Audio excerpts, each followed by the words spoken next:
Salut! Je sais pas trop comment ça va, toi, mais avec la rentrée, là, j'ai été honnêtement un peu submergée. J'ai fait pas mal de choses pour les enfants, pour réorganiser la maison, pour le boulot. Et c'est aussi comme s'il y avait plus qu'une grande liste de choses à faire pour moi tout le temps.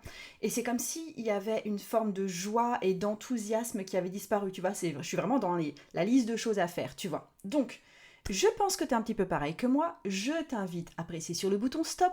Je t'invite à prendre une pause. Et là, j'aimerais bien qu'on parle un petit peu en mode copine, tu sais. On est juste toi et moi.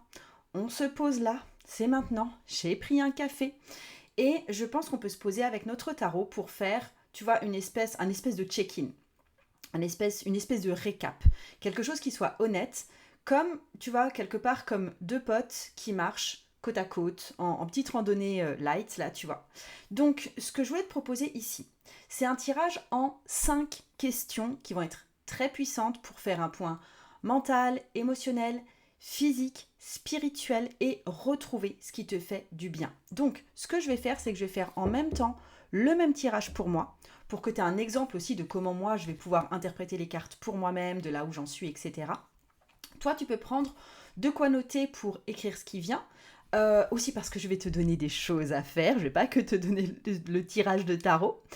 Si tu veux carrément chercher ton tarot et tirer les cartes en même temps que moi, tu y vas, ça me fait plaisir. Je veux te dire aussi que tu as déjà les réponses en toi. Moi, je te donne juste un cadre et des cartes pour faire remonter ça chez toi. Et je ne veux pas que tu partes avant la question 2. Donc il y aura la carte 1 avec la question 1, la carte 2 avec la question 2, parce que elle va te faire penser à quelqu'un. Et c'est le raccourci le plus rapide pour vivre plus de bonheur et plus de joie cette semaine et pendant tout le long où la rentrée là se poursuit et s'installe. Donc, est-ce que tu es prête? Tu fermes les yeux, tu respires, on est ensemble, tu vas répondre au tarot avec moi. On commence.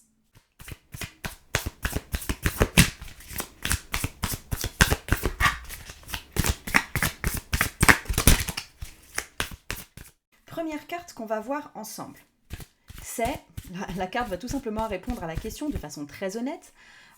Comment tu vas là, maintenant? Comment ça va? Vraiment. Parce qu'il est temps de te poser vraiment la question. Alors pourquoi c'est important de se poser la question? Déjà, tout simplement, si on fait pas, si on se met pas d'accord sur de là où on part, comment est-ce qu'on se sent émotionnellement, je veux dire, si on n'est pas conscient de notre état, on va rester en mode automatique et on est très déconnecté de ce qu'on veut pour la suite, de ce qu'il y a à corriger ou pas à corriger, etc. Donc, et souvent aussi, le fait de pouvoir voir à travers une carte de tarot ses préoccupations ou de pouvoir les dire à voix haute, ça soulage déjà. Ça met comme le problème à l'extérieur de soi, pardon. C'est aussi pour ça que j'écris tellement et que j'écris tous les matins, c'est parce que je mets ce qui me préoccupe à l'extérieur. Je veux dire, je suis plus obligée de le garder en moi et de le ruminer, de le mâchonner absolument toute la journée. On y va pour ma carte. Donc j'ai déjà battu mon jeu et je vais juste prendre celle du dessus. Et je suis avec un 6 de coupe. Alors effectivement, le 6 de coupe, ça peut être une carte d'enfance ou un peu de nostalgie ou un peu de retour en arrière ou de joie aussi tout simplement. Alors effectivement, tout simplement avec la rentrée, j'ai passé plus de temps pour mes enfants, avec mes enfants. J'ai notamment déménagé ma fille à Strasbourg qui est partie faire des études là-bas, ce qui me fait renouer avec quelque chose de très jeune chez moi tout simplement parce que j'ai fait mes propres études à Strasbourg. C'est une ville dans laquelle j'ai vécu longtemps. Ma plus petite entre en première, donc voilà, maintenant j'ai plus d'enfants du tout, ni en primaire, ni au collège, donc elle est vraiment une grande elle aussi. Donc il y a vraiment ce truc où j'ai participé à la vie de mes enfants, ça m'a nourri très fort d'un côté. J'ai adoré, moi, passer quelques jours à Strasbourg aussi pour faire l'emménagement de ma fille. J'ai revu une copine de la fac, enfin, c'est une très bonne amie que je vois extrêmement souvent. Donc, il y avait quelque chose qui était très de l'ordre de la nostalgie chez moi, de l'ordre de renouer avec certaines choses, de l'ordre de passer du temps avec mes enfants, avec mon fils aussi, mais j'ai eu moins à m'occuper de lui parce qu'il est simplement plus grand. En même temps, il y avait très peu de choses qui étaient vraiment faites juste pour moi. Il y a eu très peu d'égoïsterie. Il y a eu très peu de pour moi. Ça en a peut-être un petit peu manqué, je pense. Je sais pas. Quoique, je revenais de vacances. Honnêtement, ça allait. C'était pas la croix et la bannière non plus. Mais disons que, de façon générale, ok, je me suis laissé prendre là par la tourmente de la rentrée et tout ce qu'il y avait à faire. Mais, en fin de compte, à l'intérieur de moi, je me sens plutôt tu vois, une espèce de petite joie tendre à la pensée de mes enfants. De savoir aussi que sur certaines mesures, j'ai accompli mon devoir de maman sur pas mal de points. Donc il y a, honnêtement, c'est plutôt pas joyeux dans le sens expansif, joyeux dans le mode un peu calme, un peu satisfait, et ouais, il y a quelque chose de très doux là-dedans. Donc, pour toi, parce que peut-être que pour toi c'est une carte beaucoup plus difficile, peut-être que pour toi c'est une carte beaucoup plus enthousiaste au contraire, donc de toute façon tu vas mettre l'emphase sur les émotions que tu vas ressentir à la lecture de cette carte. Quand tu dis l'émotion ou les émotions qui te traversent ces temps-ci, tu vas pouvoir vraiment faire un point sur comment ça se passe à l'intérieur de toi, est-ce que c'est agréable, est-ce que c'est désagréable, est-ce qu'il y a des choses à transformer. Évidemment, quand tu tires cette carte, il n'y a pas de bonne ou de mauvaise réponse. C'est juste ce qui te vient au moment où tu regardes cette carte. Ok? Donc le simple fait de dire à haute voix ce que tu portes à l'intérieur de toi, va t'indiquer ce que tu peux continuer ou ce que tu peux ajuster. Et on passe à la carte suivante. La carte suivante, tu vas te poser la question, avec qui est-ce que tu as passé du temps récemment, ou surtout, avec qui est-ce que tu aimerais passer plus de temps.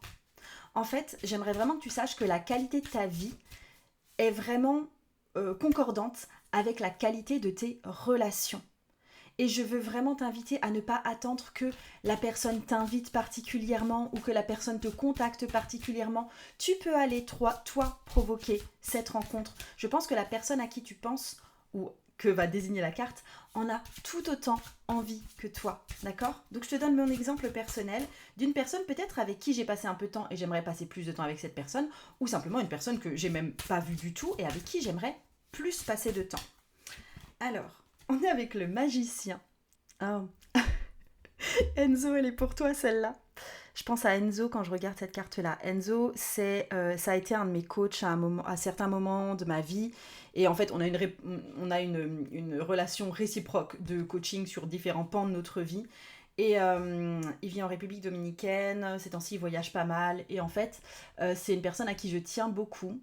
Avec qui j'ai pas mal d'atomes crochus. Et je ne l'ai jamais rencontré en vrai. Ça a toujours été des rapports, on connaît bien Zoom, hein, et en fait, je pense que ça me ferait du temps déjà de le revoir juste en vidéo, qu'on se refasse une grande séance de papotage universel là. Donc ça, il y aurait déjà ça à faire. Et autre chose, c'est que je sais qu'il vient un peu à Paris en septembre. Je ne vais pas pouvoir le voir à ce moment-là parce que j'aurai mes propres occupations sur le week-end sur lequel il vient, bref. Et je suis en mode, mais punaise, il y a un jour où j'ai vraiment envie de voir cette personne. Cette personne est importante pour moi. Pourquoi je le vois comme le magicien? C'est un espèce de grand Manitou d'internet. Il a tout le temps des idées qui germent de partout. Il est très abondant comme ça dans sa façon de penser. Ça part toujours dans tous les sens. Donc je le vois très outillé aussi. Donc je le vois effectivement un peu comme le magicien. Très honnêtement, au début, j'étais un peu en bug sur la carte parce que j'y voyais clairement une énergie masculine. Et je me disais, mais j'ai pas spécialement d'homme à voir ces temps-ci particulièrement. Il y a mon conjoint, je vis avec lui, tu vois, mais... Voilà, mais donc, Enzo, si tu me regardes, c'est pour toi ça, d'accord? On reprend rendez-vous. Et sinon, ce que je voulais dire là-dedans, c'était aussi de pas forcément, tu vois, ça doit pas forcément être un événement type, tu sais pas, un mariage qu'on est en train d'organiser ici. Mais ici, je t'invite à privilégier la simplicité plutôt que de créer quelque chose de très massif, tu vois, un truc où tu invites absolument tous tes amis et tout, ça va coûter cher, c'est super dur à organiser, on est obligé d'aller je sais pas où, de louer je sais pas combien de Airbnb et tout. C'est cool. Mais en fait, ici, l'idée, c'est que cette carte de la personne que tu aimerais plus voir, avec qui tu aimerais passer plus de temps, avec qui tu aimerais peut-être renouer, ne compte pas sur le hasard avec cette personne. Prends ton téléphone, pose une date. Je veux dire, envoie-lui un petit message le matin quand tu penses à elle et que tu sais qu'elle est dans une passe difficile, par exemple. Même 6 minutes au bout du fil, enfin au téléphone, tu vois, ça compte. Ok? Et si vraiment tu bugs, j'aimerais que tu prennes ton téléphone, ou peut-être que c'est sur ton PC, j'en sais rien, et que tu fasses défiler toutes les photos des dernières années et faire monter les personnes que tu as vraiment envie de contacter, avec qui tu te rends compte que le lien s'est un peu étiolé, ou tu n'as pas pris de nouvelles de ces personnes depuis longtemps, etc. C'est important, ok? Et tu t'arrêtes, ou t'arrêtes la vidéo, tu prends un petit carnet et t'écris le nom de une, ou deux, ou même trois personnes, et tu fixes une date, là, dans la journée, pour revoir ces personnes ou au moins les appeler si une date n'est pas possible. Et tu vois là, on a parlé de relations avec les autres, mais il y a aussi une relation qui compte énormément pour toi si tu tires les cartes, c'est ta relation avec le tarot lui-même. Peut-être que tu adores tirer, mais que parfois tu te rends compte que tu tournes un petit peu en rond avec tes tirages. Tu vois, peut-être que les 2 premières cartes que je t'ai données à interpréter, elles font un peu... J'arrive pas à aller très très loin avec. C'est-à-dire que tu poses une question, tu tires 1 ou 2 cartes, et il n'y a rien de percutant qui sort pour toi. Tu vois, enfin, ça m'arrive de temps en temps, j'imagine que ça t'arrive aussi, non? Et c'est pour ça que j'ai créé le programme Le Page de Coupe. C'est vraiment une méthode simple, c'est 4 étapes méga claires pour passer de la frustration d'un tirage tu vois, qui résonne un peu vide à la fluidité d'une lecture profonde et révélatrice. Il y a des dizaines de personnes qui ont déjà suivi ce programme. Elles en disent honnêtement du bien, je veux dire souvent ça crée vraiment le déclic, elles se sentent enfin confiantes, elles sont capables de dépasser les mots-clés pour entendre le vrai message des cartes. Et concrètement, avec ce programme, tu vas savoir quoi faire quand un tirage te semble un peu plat, tu vas transformer les mots-clés en révélations pour toi et surtout tu vas oser proposer des lectures qui sont limpides aux autres personnes et bien sûr à toi-même. Ok ? Donc il y a ce truc de avant, c'est des fois un peu de confusion. Tu as peut-être peur aussi de stagner dans tes méthodes de tirage. Peut-être que tu te sens frustré carrément, tu vois, devant certaines cartes. Et après, une fois que tu auras suivi le programme, tu as des lectures qui sont beaucoup plus fluides, il y a une vraie confiance qui s'installe et tu as le plaisir de sentir que le tarot te parle vraiment. Donc le programme s'appelle Le Page de Coupe, tu le retrouves évidemment en lien sous la vidéo si tu sens que c'est le moment d'aller plus loin. Et on continue avec la 3e question et tu vas voir, cette question-là, elle va rallumer ta joie. Donc, je me bats les cartes. Qu'est-ce que tu as fait récemment qui t'a apporté de la joie ? Et comment tu vas pouvoir en faire plus ? Alors, ce que j'aimerais te dire là-dessus, avant que tu tires ta carte et avant que je tire la mienne, c'est que la joie se trouve souvent dans les petites choses, dans ce qui est déjà très proche de toi, dans ce qui est gratuit ou presque gratuit. Tu vois, quand je parle d'un pain au chocolat, on n'est pas sur des grosses sommes. Quand tu parles d'aller ramasser des fleurs ou des fraises, on n'est pas dans quelque chose qui coûte extrêmement cher non plus. Tu vois, c'est pas les grandes étapes de notre vie qui génèrent beaucoup de joie et beaucoup de bonheur de long terme. C'est plutôt dans les petits détails, dans cette nouvelle tasse que tu as achetée, dans le fait de prendre ton petit déj dehors, dans le fait de t'amuser avec ton chien au quotidien, dans le fait de te chatouiller avec ton conjoint ou avec tes enfants le soir sur le canapé, tu vois. Donc, je me tire une carte pour moi sur ce qui m'a apporté de la joie et ce que je devrais reproduire pour avoir encore plus de joie. C'est un 2 d'épée. Alors le 2 d'épée, c'est pas une carte qui forcément se lit de façon très joyeuse, parce que clairement on est en train de parler de faire un choix, de pas y voir clair, de comment est-ce qu'on va se repérer dans un système, de mon Dieu je suis coincée, je me sens dans une impasse, donc a priori ce n'est pas forcément de la joie. Mais moi, les moments qui m'ont apporté beaucoup de joie, en tout cas cette année et même ces derniers temps, c'est les moments où je me pose la question avec mes proches, donc je pense avec mon conjoint, je pense avec mes enfants, de « et maintenant on fait quoi ?» Du style, tu te poses avec tes enfants devant Netflix et t'es en mode on choisit quel programme. Effectivement, t'es bloqué, effectivement, tu sais pas quoi choisir, effectivement, c'est un peu trop foisonnant, mais n'empêche que tu choisis avec tes enfants le programme Netflix du soir. Ou alors, c'était une démarche avec mes enfants, c'était avant de partir en vacances, quand on programmait encore les vacances, c'était bon. Alors, dans quelle région on va partir et dans quel camping on va partir ? Et c'est dépioter un petit peu tout ce qui pouvait s'offrir à nous. Ou ça peut être avec mon conjoint quand on est en recherche pour éventuellement une autre maison ou quoi, c'est de se poser ensemble devant les petites annonces et de dépioter ça ensemble et de se projeter à deux dans ce que pourrait donner tel ou tel bien immobilier.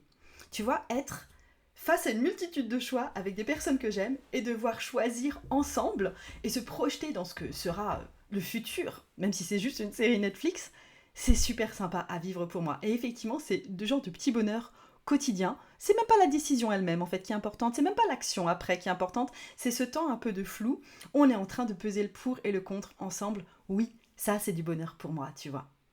Donc, par rapport à ça, j'aimerais que pour toi, ce que tu as trouvé pour là où est ta joie, j'aimerais que tu intègres, je sais pas, 3 minutes de joie à ta routine qui est déjà existante. D'accord? Peut-être que toi, il s'agit effectivement d'aller prendre un café à l'extérieur. Peut-être que toi, il s'agit d'aller jouer avec ton chien. Peut-être que toi, il s'agit d'embrasser à pleine bouche ton conjoint. Peut-être que toi, il s'agit de mettre des éléments de décoration dans ton couloir ou ailleurs dans les autres pièces de ta maison. Mais ça peut être fait facilement en 3 minutes, un peu, tous les jours. Quand est-ce que tu vas faire ça? Tu vois? Pour moi, clairement, c'est des moments que je peux me créer du style tous les jours. Je vais pouvoir me dire le matin, partager des petites trouvailles que j'ai eues avec mon homme par rapport effectivement à des lieux de vacances ou par rapport à des biens immobiliers. Et faire la même chose avec mes enfants. Mais je pense que moi, le moment où on se retrouve le soir, avant le repas, je peux le faire dans la cuisine, ou je peux le faire peut-être justement après le repas, quand on commence à se mettre en mode pause sur le canapé, où je peux partager ce genre de choses parce qu'on est dans des discussions plutôt légères et ça me fait plaisir de partager ça à ce moment-là. Disons, avec mes enfants, ce sera plutôt avant le repas, avec mon conjoint, ce serait plutôt après le repas. Mais ouais, c'est des moments où je peux partager mes trouvailles et les laisser un peu brainstormer avec moi. Ça, c'est ce que moi, je peux faire. Mais toi, tes 3 minutes de joie, définis à peu près quand est-ce que toi, tu vas les caler. Et intègre-les à une routine qui existe déjà chez toi. Tu vois, ça peut être, je sais pas, ça peut être par exemple si tu aimes bien faire des jeux de société ensemble ou des jeux, tu as une table basse, tu laisses un puzzle en construction dessus. Et tu vas voir que tout le monde va se mettre à participer au puzzle petit à petit. Ça favorise les moments de rencontres spontanées et de petites joies du quotidien. D'accord? Et là aussi, si t'es dans le mais punaise, mais je sais plus ce qui me fait plaisir, si tu bugs complètement là-dessus, tu remontes le fil de tes photos jusqu'à ce que tu retrouves des images où tu rayonnais et tu te notes l'activité qui était associée à ça. Est-ce que c'était un resto avec des amis? Est-ce que c'était un moment où vous avez dansé tous en famille parce que c'était vous célébriez je sais pas quoi? Où est-ce que tu rayonnais? Et il y a des chances que tu aies besoin de reproduire cette activité-là. C'est vraiment, je veux que tu cibles les micro-moments de joie intentionnels et que tu les reproduises. Et ça peut être utile même si tu es en ce moment, je sais pas, en déprime, même si tu es en burn-out, parce que ça ne prend pas beaucoup de temps, parce que c'est facile à mettre en place. Donc là aussi, tu peux arrêter la vidéo et faire la liste de 3 joies très simples. Et tu bloques, je sais pas moi, 2 créneaux de 10 minutes dans la semaine, 3 minutes par jour, ça dépend combien de temps ça te prend en fait de mettre vraiment ça en place, tu vois. Il y a des moments de joie qui sont plus ou moins longs, mais ouais, fais ça. Carte 4. Quelle est la petite chose que tu repousses sans cesse et qui draine ton énergie? En fait, pour t'expliquer, c'est un petit peu la carte, tu vois, le petit caillou dans ta chaussure. C'est le truc qui est tout le temps dans ta tête parce qu'il s'agit d'une petite tâche que tu n'as toujours pas faite.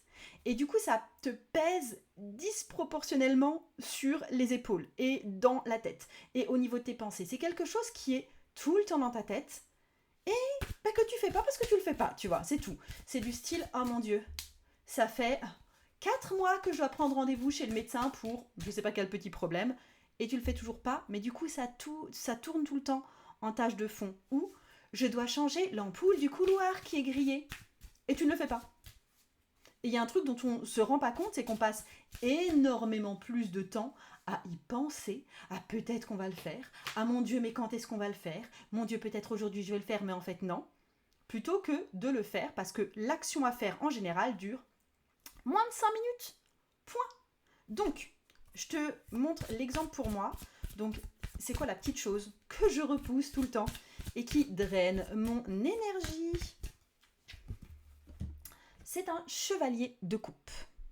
La question que je sens monter ici pour moi, c'est si j'étais un bon chevalier de coupe, je ferais quoi que je repousse?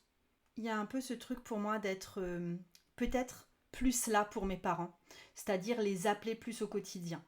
Et ça m'arrive très souvent de me dire, je dois appeler mon père, je dois appeler mon père. Demain, c'est sûr, j'appelle mon père. Oh, je dois appeler mon père. Oh mon Dieu, ça fait longtemps que j'ai pas appelé mon père. Donc j'y pense assez souvent et je le fais pas. Alors que je suis pas forcément, enfin je veux dire quand j'ai mon père au téléphone, on reste pas 1 heure au téléphone ensemble, tu vois, des fois on s'échange juste les nouvelles du quotidien, c'est vite fait, c'est bisous bisous, et puis voilà. En général quand je le fais, c'est agréable, ça prend pas des masses de temps, et c'est fait. Et pareil pour ma maman. Hein. Et je suis en mode, mais punaise, je devrais prendre des nouvelles de ma maman. Ça fait longtemps que je n'ai pas pris des nouvelles de ma maman. J'espère que ma maman va bien. Et je ne le fais pas. Ça rejoint beaucoup ce qu'on a vu tout à l'heure sur les personnes avec qui on aimerait passer plus de temps. Ça rejoint aussi ce qui m'apporterait moi peut-être plus de joie. Mais c'est le genre de tâche que j'ai tendance à repousser encore et encore, que ferait un bon chevalier de coupe, et que je ne fais pas, ou je le fais quand il est déjà trop tard, ou alors c'est carrément mes parents qui m'appellent au bout d'un moment, et dans ce cas-là j'ai super honte, et c'est nul. Alors, sans doute que toi, c'est tout à fait autre chose. Pour beaucoup de personnes, je vois arriver plus de choses vraiment pratiques. L'exemple de l'ampoule dans le couloir qui a grillé, c'est un bon exemple.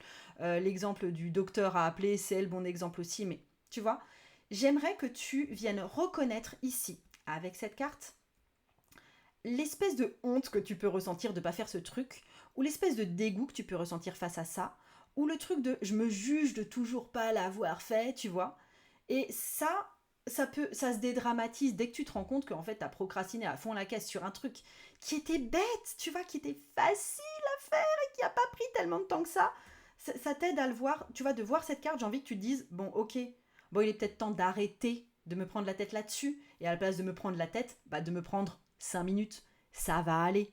Tu vois, il y a un truc où cette carte, je trouve qu'elle vient dédramatiser ça. Tout d'un coup, ça vient mettre le doigt dessus, et tu te dis, oui, je sais que je ne l'ai pas fait, mais bon, c'est pas grave. Et voilà. Donc, moi, j'ai envie de te donner des petits trucs pour quand tu as identifié cette tâche à faire, que tu ne fais toujours pas, c'est pas bien, tu te mets. C'est bien de se mettre un compte à rebours sur 10 minutes. Tu choisis la tâche chiante à faire aujourd'hui et tu lances ton minuteur. Tu le lances sur 10 minutes et au bout des 10 minutes, tu fais le truc. Et tu fais l'action minimum suffisante. Ça peut être appeler au téléphone, prendre un rendez-vous en ligne, ça peut être poster l'annonce que tu devais poster depuis je sais pas combien de temps, ça va être trier le tiroir de ta cuisine, mais tu vois, tu prends juste 5 minutes pour le faire, tu vois. Ce genre de truc, tu le fais. Tu te mets ton chrono, tu le fais dans 10 minutes, tu ne passes que 3 minutes à le faire, c'est fini. Ok. Le fait, c'est que le chronomètre, c'est du vrai temps, tu vois, c'est du vrai temps qui s'écoule, et ça casse un peu cette croyance de mon Dieu, ça va me prendre des heures, mon Dieu, je vais le faire un jour et je ne sais pas quand, mais ça peut bien être dans 5 ans, tu vois. Et j'aimerais bien aussi que tu chronomètres la tâche elle-même. Ok, c'était le tiroir de la cuisine qui est un peu dégueu là, que tu dois ranger. Mets-toi un chronomètre sur combien de temps ça te prend en vrai. Et tu vas constater qu'en fait, ça valait pas la peine de te prendre la tête pendant des jours et des jours pour tellement peu de temps en concret, tu vois. Je veux que tu écrives ta tâche unique du jour. Et j'aimerais que tu écrives l'heure exacte à laquelle tu vas la faire. Ok? Note-toi ça. Genre tout de suite. Et on passe à la toute dernière carte. Qu'est-ce que tu veux essayer de nouveau cette semaine? D'accord? Qu'est-ce que tu veux essayer de nouveau cette semaine? En fait, et j'aimerais que ce soit aussi quelque chose que tu fasses dans la semaine, c'est-à-dire pas dans le week-end. Arrête d'économiser tout le fun possible de ta vie, tous les trucs un peu spéciaux de ta vie pour les week-ends. En général, nos week-ends finissent surchargés alors qu'on a juste envie de dormir toute la journée de dimanche, tu vois. Mais il y a des choses que tu vas vouloir faire en semaine où tu sens cet élan, la carte va t'annoncer vers où va ton élan. Tu as bien envie de le faire et ça va sans doute être mardi soir. Ça va sans doute être mercredi à 11h, je sais pas moi. Est-ce que c'est un nouveau cours de danse auquel tu aimerais aller? Est-ce que c'est un cours de yoga ou tu vois, un autre cours type sportif? Est-ce que c'est faire un repas spécial? Ou est-ce que c'est carrément prendre un cours de cuisine? Est-ce que c'est essayer la poterie, aller à Cultura et acheter pour une première fois de la terre et faire quelque chose avec de la terre? Est-ce que c'est faire un dessin ou prendre un cours de dessin? Est-ce qu'il y a une conférence à la médiathèque de ta ville qui t'intéresse particulièrement et c'est jeudi soir? Est-ce que tu aurais envie de t'investir dans une action bénévole? Est-ce qu'il y a un cours en ligne le soir auquel tu aimerais t'inscrire? Tu vois, tout ça, c'est des événements, la grande majorité du temps, qui se passent en semaine, qui sont nouveaux pour toi et qui te demandent un petit coup de pied aux fesses pour t'y mettre, d'accord? Donc, le truc aussi, c'est pour ce genre de choses, surtout quand il s'agit par exemple d'un cours de danse ou de ce genre de choses, si tu penses être vraiment nul au départ, moi je t'invite vraiment à être ok avec le fait d'être inconfortable la première fois que tu y vas. C'est un moment où tu vas pouvoir... le but c'est juste du fun, tu vois. Donc tu vas pouvoir rire de toi. Je t'invite à y aller avec une copine, ok? Et en fait, le fait de définir un horaire pour quelque chose de fun que tu vas faire cette semaine, la semaine prochaine, Ça va aussi impacter ta productivité pour les choses qui sont vraiment importantes dans ta vie et les choses, tu vois, qui te prennent du temps, qui te prennent de l'énergie, qui sont importantes pour toi. Tu vois, si jamais tu as décidé d'aller voir telle signature d'auteur à la librairie de ta ville et c'est à 18h ce soir, le fait que tu aies un engagement à 18h ce soir t'aide à un moment à fermer ton ordi, t'aide à être plus productif dans ta journée, t'aide à mieux communiquer avec ton partenaire pour dire qu'à 18h tu seras à tel endroit. Ça aura le fait de définir quelque chose en semaine pour toi, va avoir un impact avec ta façon de gérer ta journée. D'accord ? Je vais voir pour moi ce que ça peut être. Alors, qu'est-ce que je peux essayer de nouveau qui aurait lieu en plus durant la semaine ? Alors, j'ai le monde. C'est marrant parce que c'est vraiment de la danse pour le coup. Cette carte du monde, elle est hyper dansante. Alors, effectivement, je vais souvent danser avec mon conjoint, mais ça se fait le week-end. Je me rends compte que avant, je me faisais des petites pauses dans la journée pour me dégourdir les jambes, pour pas rester assise toute la journée, où je me faisais des petites pauses de danse dans ma matinée en général, pour me remettre en mouvement, et puis aussi parce qu'à chaque fois ça m'apporte du peps, ça m'apporte de la joie, etc. Et je pense que cette semaine, je vais réintroduire un tout petit moment de danse pour moi, tous les matins. En général, je me fais, tu vois, une coupure dans mon boulot à 10h, 10h30. Allez, 5 minutes de danse, je m'éclate, je me remue le popotin, ça me renouvelle mon humeur et mon énergie. Et ouais, ça me dit de faire ça. C'est cool, je suis d'accord de faire ça. Je suis d'accord avec moi-même, ça tombe bien. Pareil, toi, tu tires ta carte, tu choisis une activité. S'il y a besoin de s'inscrire, tu t'inscris aujourd'hui.